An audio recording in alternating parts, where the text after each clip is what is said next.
بسم اللہ الرحمن الرحیم۔ حافظ آباد میں قتل و غارت کا ایک نیا سلسلہ، اور یہ سلسلہ جو ہے وہ یہ کتنا پرانا ہے، اس کا بیک گراؤنڈ کیا ہے؟ یہ وہی قتل و غارت کا سلسلہ ہے جو کہ حافظ آباد کے نوائی علاقے اسد اللہ پور کے قریب 4 روز قبل 3 افراد کو بڑی بے دردی کے ساتھ گولیاں مارنے کے بعد مبینہ طور پر ان کی گاڑی کے اوپر پٹرول چھڑک کر ان کو آگ لگا دی گئی۔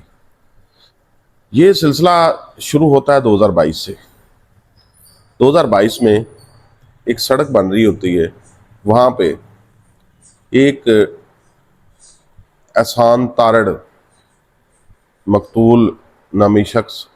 وہاں سے گزر رہا ہوتا ہے، اور گاؤں کے دوسرے افراد کے ساتھ ان کی کچھ تلخ کلامی ہو جاتی ہے سڑک کے معاملے پہ، یا ان کا کوئی ذاتی رنجش چھوٹی موٹی ہوگی، کوئی بڑا ان کا آپس میں جو ہے وہ اختلاف نہیں تھا۔ اس کے بعد یہ ہوتا ہے کہ وہاں پہ یہ معاملہ چند دن کے لیے چپ ہو جاتے ہیں سبھی لوگ۔ اس کے بعد جناب معاملہ یہاں سے شروع ہوتا ہے کہ یہ جو محمد حسین تارڑ ہے، جو آج سے 4 دن قبل اس فائرنگ کے نتیجے میں جاں بحق ہوا ہے، اس کے رشتہ دار جن کی شادی ہوتی ہے، وہاں پہ بتایا جاتا ہے کہ فائرنگ ہوتی ہے شادی کے اوپر خوشی میں، اور جو اس سے قبل مقتول جو احسان تارڑ تھا، اس نے مبینہ طور پر 15 کے اوپر کال کر دیتا ہے اور پولیس آ جاتی ہے، خیر معاملہ رفع دفع ہو جاتا ہے۔ وہاں سے یہ رنجش شروع ہوتی ہے۔ میرے دیکھنے سننے والوں کو میں یہ ایک بات بتا دوں، علاقہ بارے میں نے اس بارے میں مکمل طور پر اپنے طور پر چیک کیا ہے کہ اصل معاملہ تھا کیا تھا۔ تو اصل معاملہ یہاں پہ آ جاتا ہے چودراہٹ کا۔ کچھ لوگ جو ہے وہ چودراہٹ کے چکر میں اتنے آگے چلے جاتے ہیں کہ اس طرح کے معاملات جو ہے وہ قتل و غارت تک آ جاتے ہیں، اور خاندان کے خاندان تباہ و برباد ہو جاتے ہیں۔ اس کے بعد جناب یہ ہوتا ہے کہ محمد حسین تارڑ کے بھانجے بتائے جاتے ہیں کہ انہوں نے احسان تارڑ کو، جس کا بیٹا امریکہ میں جو ابھی اس مقدمے میں ملزم ہے مشورے میں، اس کو احسان تارڑ کو مبینہ طور پر قتل کر دیتے ہیں اور وہاں سے فرار ہو جاتے ہیں۔ اس واقعہ کا مقدمہ تھانہ منی کے تارڑ میں درج ہوتا ہے، اور درج ہونے کے بعد جناب اس مقدمے میں محمد حسین تارڑ، جو کہ اس وقت اسپین میں موجود تھا، اس کو مشاورت میں رکھ لیا جاتا ہے، اور یہ ملزمان فرار ہو جاتے ہیں۔ اور اس کے بعد یہ ہوتا ہے کہ اس مقتول احسان تارڑ کا بیٹا امریکہ سے واپس آتا ہے، اور مقتول جو ابھی قتل ہوا ہے محمد حسین تارڑ، اس کے بقول جو اس نے میڈیا کو بتایا اور باقی مجھے بتایا تو باقی دوستوں کو بتایا، کہ انہوں نے ان کا ایک گاؤں میں گھر تھا 1.5-2 کنال کا، جس کو پہلے لوٹ لیا گیا لوگوں نے، اس کے بعد اس کو آگ لگا دی گئی، پھر آخر میں کرین سے اس کو مسمار کر دیا گیا، اور اس میں یہ ہوا کہ وہاں پہ اصل بات شروع ہوتی ہے کہ اصل شے کہاں سے، قانون کو ہاتھ میں لینے کی شے کہاں سے ملتی ہے۔ اس وقت حافظ آباد میں ڈی پی او فیصل گلزار تعینات تھے، اور بتایا یہ جاتا ہے کہ یہ گھر گرانے کا، جلانے کا، لوٹنے کا جو ہے وہ یہ پوری پلاننگ کے تحت سیٹ اپ ہوا تھا، اور اس بارے میں پہلے اس وقت کے افسران بالا کو بھی معلوم تھا کہ یہ سلسلہ ہونے جا رہا ہے۔ اس کے بعد جناب یہ ہوتا ہے کہ پولیس ایف آئی آر درج نہیں کرتی۔ محمد حسین تارڑ میرے سمیت دیگر دوستوں سے رابطہ کرتا ہے اسپین سے بیٹھ کر، کہتا ہے کہ میرا گھر جو ہے وہ انہوں نے لوٹ کر جلا کر اس کو گرا دیا ہے، تو میرا اس 302 کے مقدمے میں کوئی ہاتھ نہیں ہے۔ تو سب لوگوں نے اور مجھ سمیت میں نے کہا کہ آپ آ کر قانون کا سامنا کریں، اگر آپ بے گناہ ہیں تو آپ کو بے گناہ ہی آپ اپنے آپ کو ثابت کر سکیں گے، اگر گناہ گار ہوئے تو ہمارا کام ہے رپورٹ کرنا جو ہم لوگوں نے دیکھا۔ جب وہ احسان قتل ہوا تو اس کے اوپر بھی میں نے ایک باضابطہ نیشنل ٹی وی کے اوپر خبر بھی دی، اور سوشل میڈیا کے اوپر بھی لکھا کہ ایک شخص کو ناک قتل کر دیا گیا۔ اس کے بعد جناب اسی محمد حسین تارڑ کا ایک گھر حافظ آباد سٹی میں ہوتا ہے، جس کو بھی لوٹ لیا جاتا ہے۔ جب اس